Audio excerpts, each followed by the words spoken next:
We decided today to inject an additional £75 billion of money into the economy.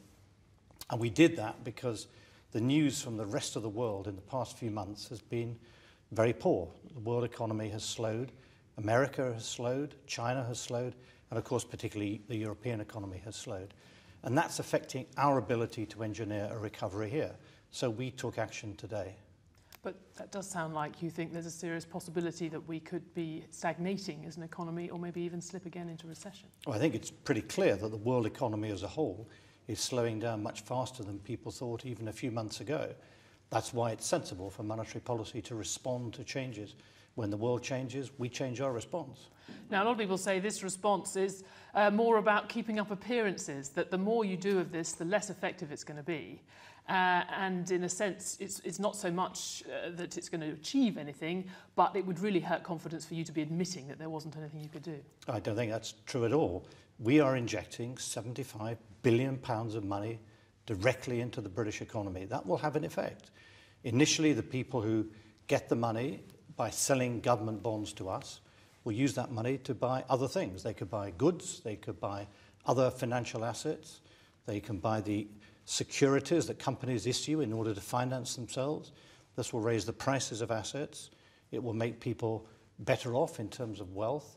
This will gradually seep into the economy and raise demand and will mean that the slowdown will be less severe than would otherwise have been the case. We studied the effects of the previous actions we took. They worked, and I'm confident that this will work too. You talked about the seriousness of the problems underlying this crisis and how long it's going to take to resolve them.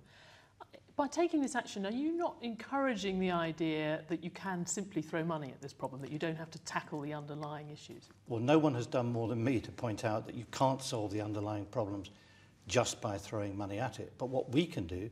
But you are now throwing money at it. With the British economy, it needs to have the right amount of money in the UK. Neither too much, which has always been our problem in the post-war period, too much money, which has created inflation. Now we have too little. The amount of money in our economy actually fell over the past year. In underlying terms, it's probably growing at only around 2% a year. That's not enough to support a recovery. That's why we are injecting more money. But the underlying problems have not been fully tackled, and they can't be tackled by any one country alone. So let me explain what I think the nature of the problem is. For many years, some countries had large trade surpluses and others had large trade deficits. Countries with large trade deficits were spending more than they were earning. That meant they were borrowing from abroad.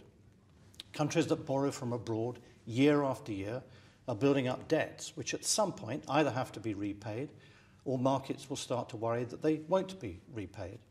The countries in that position were the United States, ourselves, many of the countries in Europe. And at some point this has to be put right. But it can't be put right unless the countries that were the lenders who built up large stocks of assets start to spend themselves. So we need to rebalance not just the British economy, but the world economy. And it's very hard for Britain to rebalance its economy alone.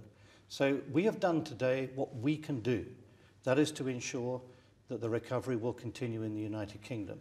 But these problems in the underlying sense will not be tackled unless countries as a group come together to ensure that the world economy can keep growing. And that means that it's the countries that lent money that need to expand their domestic spending.